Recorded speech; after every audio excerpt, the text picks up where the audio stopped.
5,294. Sa mga naghahanap dyan ng NMAX ABS, yan, meron silang available dito na version 2.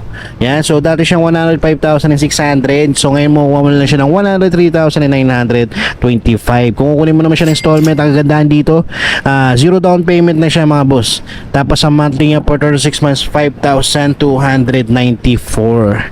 Yan, so sa appearance naman nito mga boss, wala lang siyang visor, pero the rest okay pa naman dito sa harapan. Headlight niya napakaganda pa, napakinis pa ng lens, no. Front fender, gulong niya makapal pa. Mirror nandito pa, yan, stock pa naman siya, no. Tapos dito sa may seats niya, pamalit na pero madali lang palitan yan.